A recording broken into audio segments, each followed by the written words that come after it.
Good evening everyone. आज हम लोग फिज़िक्स में चैप्टर मोशन देखेंगे। ठीक है, तो जो लोग भी व्हाट्सएप के ग्रुप में ऐड है वो डेली वीडियोस को देखते रहें। आप लोगों के जो भी डाउट हैं वो सारे मैं क्लियर करूंगा। व्हाट्सएप पे आपको अपने डाउट्स रखने हैं। हम लोग बेसिक से स्टार्ट करते हैं। बेसिक में हम मोशन समझेंगे कि मोशन होता क्या है, और हमें नाइन्थ में मोशन में क्या क्या पढ़ना है और डेफिनेशन के साथ में हम लोग देखते हैं। ठीक है, तो सबसे पहले हम स्टार्ट करेंगे कि मोशन में हमें पढ़ना क्या है। मोशन में हमें जो पढ़ना है वो पहली चीज़ है कि मोशन होता क्या है। ठीक है, उसके बाद में हम टर्म्स पढ़ेंगे, डिस्टेंस, डिस्प्लेसमेंट, देन स्पीड, फिर वेलोसिटी पढ़ेंगे, एक्सेलरेशन, रिटार्डेशन, इनकी यूनिट्स पढ़ेंगे। और उसके बाद हम लोग देखेंगे कि वेलोसिटी टाइम ग्राफ क्या होता है, डिस्टेंस टाइम ग्राफ क्या होता है, और इनके ऊपर न्यूमेरिकल कैसे जनरेट होते हैं। ठीक है, तो जैसा कि आप लोगों ने मुझे बताया कि नेक्स्ट वीक आप लोगों के टेस्ट स्टार्ट हो रहे हैं, तो उससे पहले हम अपने सारे के सारे कॉन्सेप्ट बिल्डअप कर लेंगे। ठीक है, तो उसके लिए आप निश्चिंत रहें। और आपको डेली बेसिस पे, आज तो मैं अपना स्टार्ट ही कर रहा हूँ, तो ये मेरा फर्स्ट वीडियो रहेगा। कल मैं आपको 2 वीडियोस पोस्ट करूँगा। टाइमिंग कोई फ़िक्स नहीं है, जैसे जैसे मुझे टाइम मिलेगा वैसे मैं वीडियोस पोस्ट करते चले जाऊँगा। ठीक है, और काफ़ी दिनों के बाद मैं आपसे इंटरेक्ट हो रहा हूँ, तो आप लोग, आशा करता हूँ कि आप लोग बहुत अच्छे होंगे और सेफ़ होंगे घर पे। ठीक, तो चलिए हम लोग पहले समझते हैं कि मोशन होता क्या है। तो देखिए, मोशन जो है, मेरी बात को ध्यान से सुनते चलिएगा, जो जो रिक्वायरमेंट होगी मैं वो भी लिख दूँगा। पहले आप ध्यान से सुनिए, मोशन होता क्या है। मोशन मीन्स कोई ऑब्जेक्ट जब अपनी पोजीशन को चेंज करता है, कोई भी ऑब्जेक्ट जब अपनी पोजीशन को चेंज करता है तो उसे हम मोशन कहते हैं। लेकिन हमें कैसे पता चल रहा है कि वो ऑब्जेक्ट अपनी पोजीशन को चेंज कर रहा है। ठीक है, जैसे मैं आपसे एक सिंपल सा क्वेश्चन पूछूं कि क्या हम सब अभी मोशन में है, तो आप लोग, कई लोग सोचोगे कि हम तो अभी बैठे हैं, हम तो चल नहीं रहे, लेकिन हम मोशन में नहीं हैं। लेकिन एक्चुअल में हम मोशन में हैं। अब मुझे मालूम है कई लोगों के दिमाग में आंसर आ चुका होगा कि हम मोशन में कैसे हैं, क्योंकि अर्थ जो है वो सन के अराउंड रिवॉल्व कर रही है, इसलिए हम मोशन में हैं। और फिज़िक्स ये कहता है कि इस दुनिया में कोई भी ऐसा ऑब्जेक्ट नहीं है जो मोशन में ना हो, हर एक मोशन में है।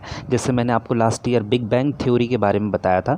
बिग बैंग में क्या हुआ था, एक डेंस बॉल एक्सप्लोड हुआ था, और उस एक्सप्लोजन के कारण सारे पार्टिकल, चाहे वो प्लैनेट हो और एस्ट्रॉइड्स हो, सारे जितनी भी चीज़ें, क्योंकि हम लोग सभी एक डेंस बॉल, जो कि बिग बैंग थ्योरी जिसके नाम से हम जानते हैं, उससे ओरिजिनेट हुए हैं, तो हर एक मोशन में है।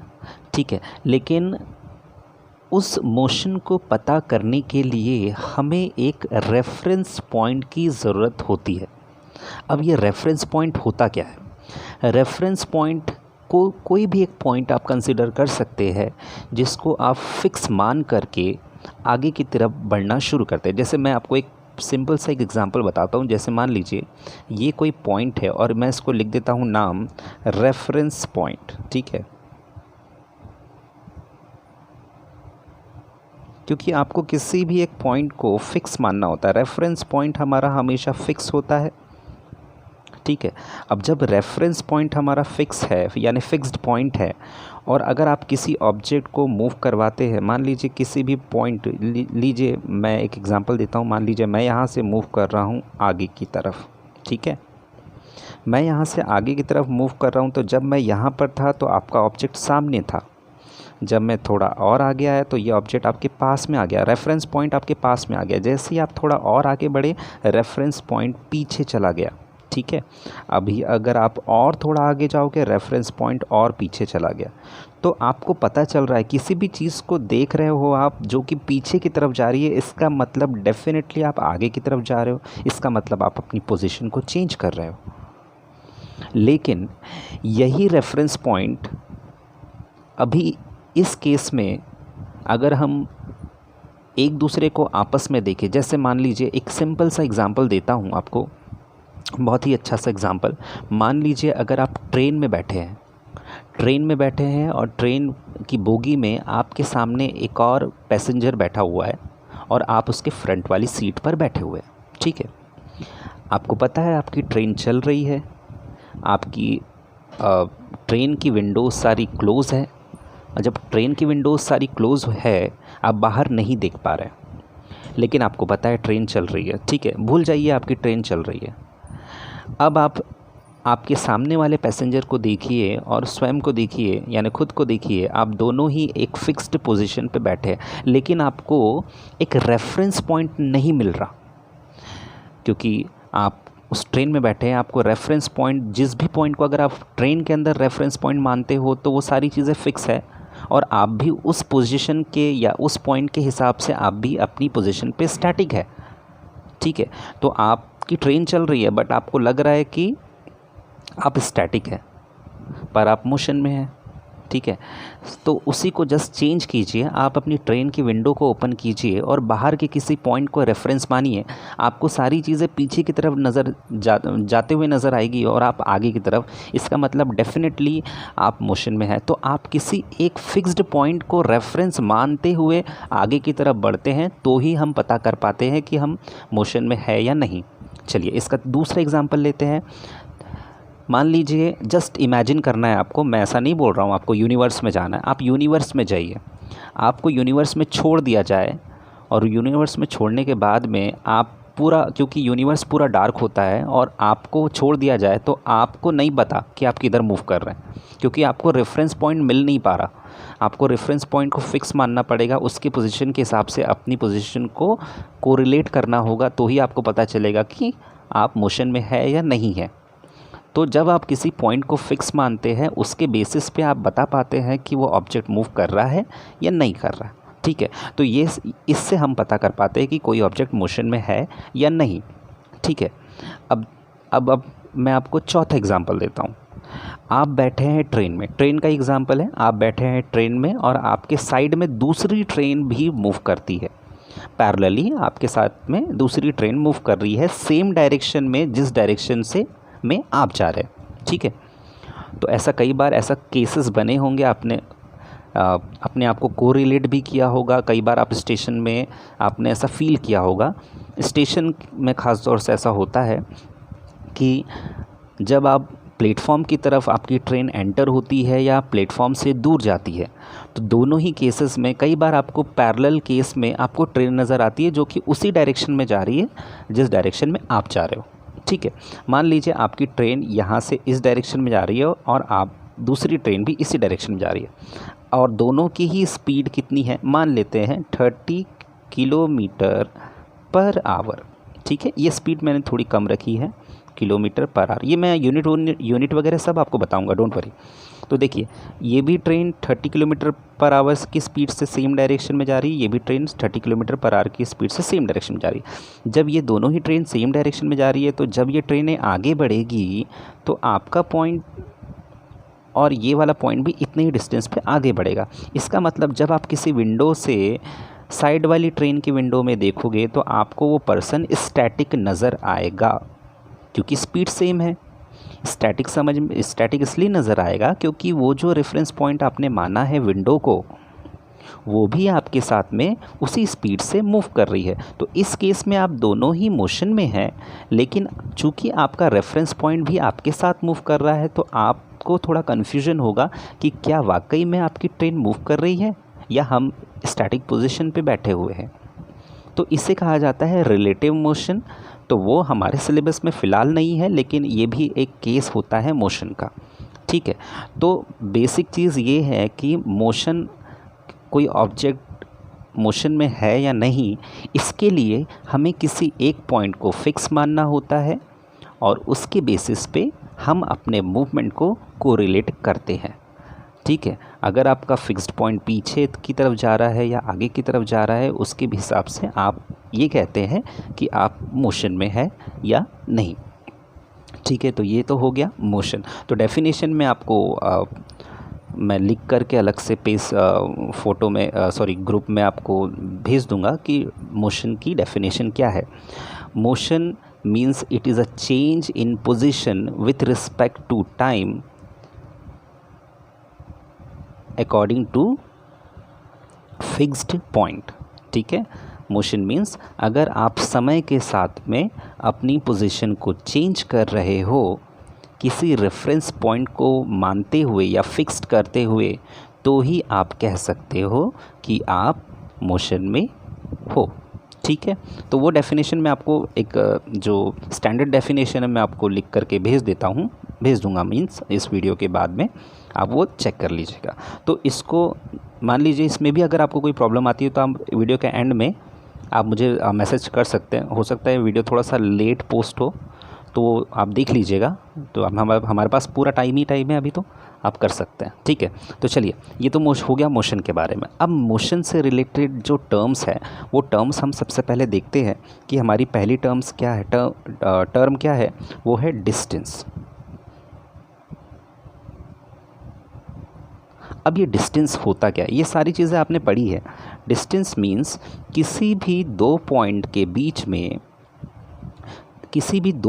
बीच में बहुत सारे रास्ते हो सकते हैं। मान लीजिए, मैं एक सिंपल सा आपको एक एग्जांपल देता हूँ। मान लीजिए, कई लोग गए भी होंगे, बैतूल से आमला गए होंगे, तो ये मान लीजिए ये है बैतूल और ये है आमला। ठीक है, इस दोनों ही डेस्टिनेशन में, इन दोनों ही पॉइंट के बीच में आपको मालूम है कितने रोड अवेलेबल है। देखिए, एक तो है रोड जो हम मलकापुर होते हुए जाते हैं, मलकापुर। ठीक है, एक हो गया मलकापुर से जाने वाला रोड। दूसरा एक रूट है, वो हमारे पास में ट्रेन रूट है, जो कि शॉर्टकट रूट है, ये ट्रेन रूट है। ठीक है, और तीसरा जो रूट है वो हाईवे रूट है,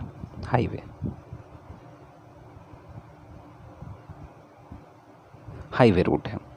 तो देखिए, किसी भी एक पॉइंट से दूसरे पॉइंट तक जाने में,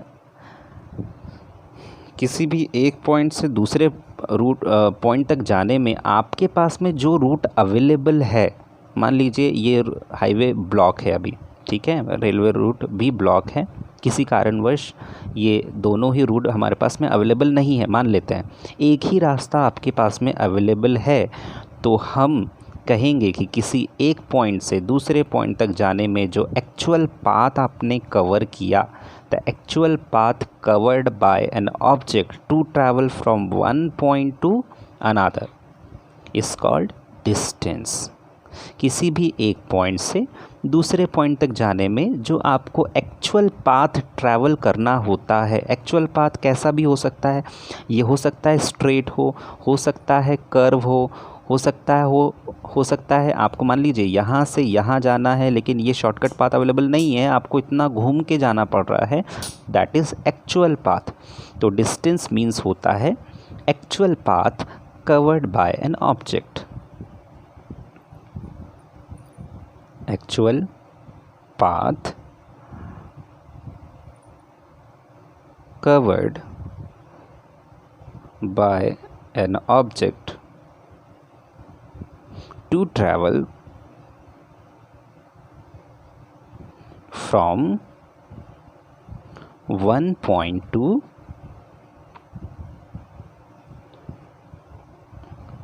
other point या another।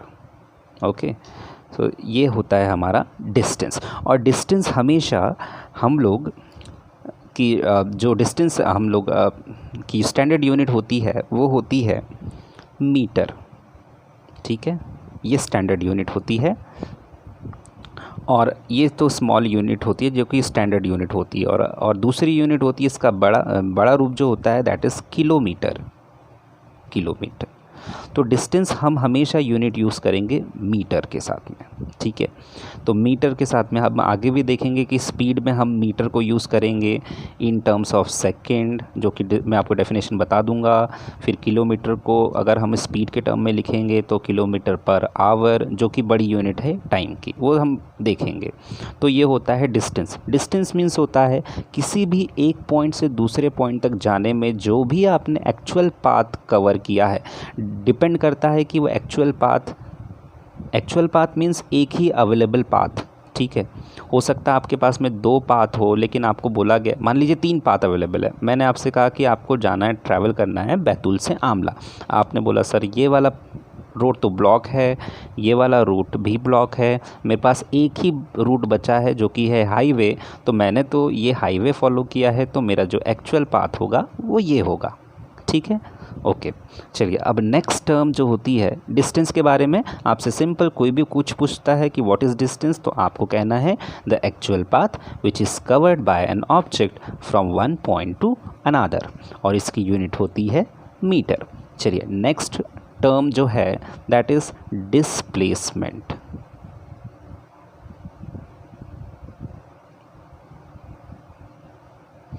डिस्प्लेसमेंट भी बिल्कुल सेम है डिस्टेंस की, सिवाय सिर्फ एक डिफरेंस के। वो डिफरेंस होता क्या है वो बता देता हूँ। डिस्प्लेसमेंट होता है, अगर हम हिंदी में बात करें, डिस्प्लेसमेंट मीन्स होता है किसी एक जगह से दूसरी जगह के बीच का शॉर्टेस्ट डिस्टेंस। किसी भी एक पॉइंट से दूसरे पॉइंट तक जाने में जो आपको शॉर्टकट डिस्टेंस नज़र आता है दैट इज़ कॉल्ड डिस्प्लेसमेंट। और डिस्प्लेसमेंट हमेशा स्ट्रेट लाइन में होता है। जैसे मान लीजिए मैंने आपसे कहा था कि आपको पॉइंट ए से पॉइंट बी तक जाना है, लेकिन आपके पास में पाथ अवेलेबल यही है, ठीक है, पाथ अवेलेबल यही है, तो ये हो गया डिस्टेंस। लेकिन अगर मैं आपसे बोलूँ कि पॉइंट ए से पॉइंट बी जाना है, लेकिन आपको डिस्प्लेसमेंट बताना है, तो आपको क्या करना है, पॉइंट ए पर खड़े होकर के आपके डेस्टिनेशन की तरफ आपको एरो दिखाना है, एरो दिखाना है, that is called displacement. Displacement means आपको यहाँ से यहाँ तक जाने के लिए इतना डिस्टेंस कवर करना पड़ा, लेकिन एक्चुअल डिस्प्लेसमेंट कितना था, इतना। तो displacement means the shortest distance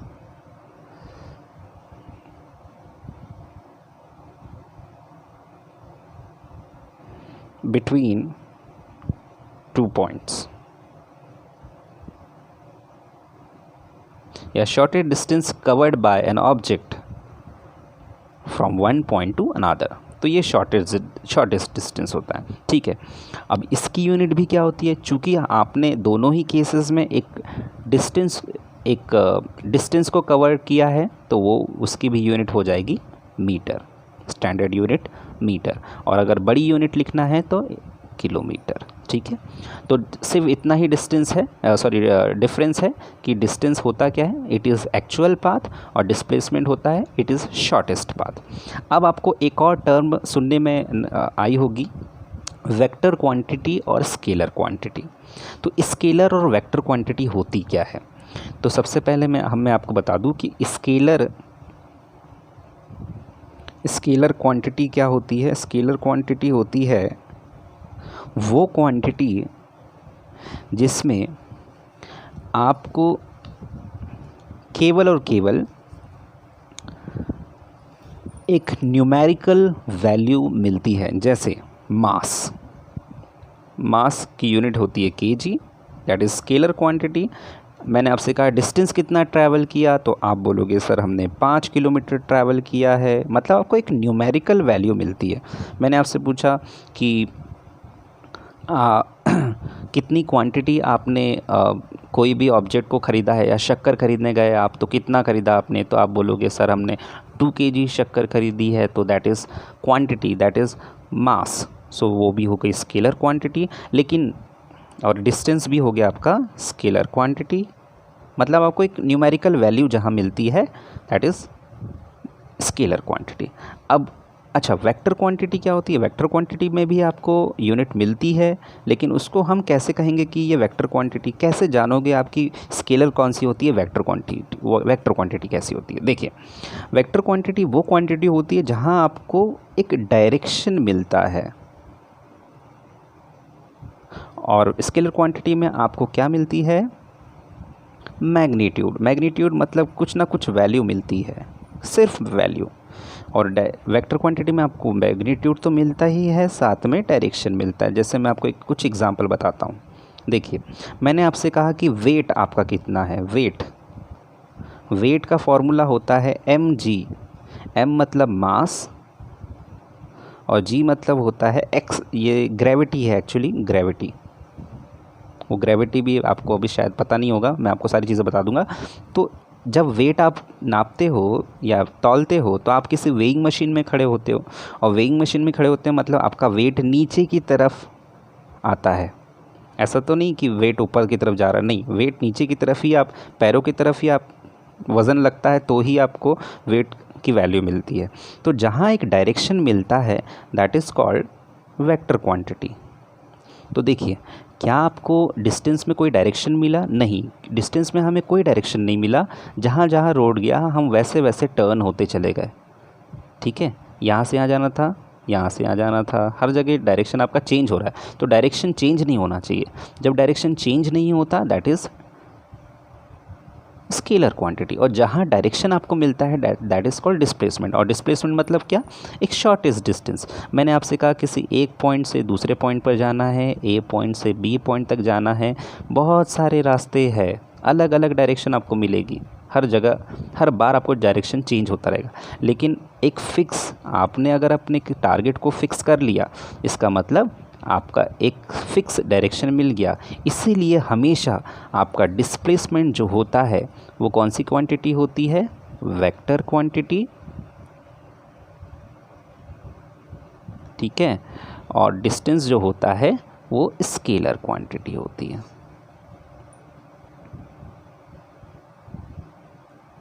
ठीक है, तो ये जो है, ये वीडियो काफ़ी बड़ा बन रहा है, इसलिए मैं आपको अभी केवल डिस्टेंस और डिस्प्लेसमेंट तक के बता रहा हूँ। कल मैं आपको मॉर्निंग में, ऑलमोस्ट मॉर्निंग तो नहीं, आफ्टरनून में मैं आपको स्पीड, वेलोसिटी, एक्सेलरेशन और इनके ऊपर जो न्यूमेरिकल होते हैं छोटे छोटे, वो सारे न्यूमेरिकल बेसिक के साथ में बताता हूँ। अगर वीडियो कैसा लगता है थोड़ा सा मुझे बताइएगा। ग्रुप में कुछ क्वालिटी को इम्प्रूव करना है तो और कुछ इम्प्रूवमेंट कर लेंगे, कुछ सजेशन हो वो सारी चीज़ें बताइएगा। ठीक है, और बिल्कुल बेसिक से आपके जो भी डाउट है ग्रुप में डाल देना, वो सारे डाउट भी क्लियर होंगे, डोंट वरी। ठीक है, तो वीडियो मैं अभी यहीं एंड कर रहा हूँ।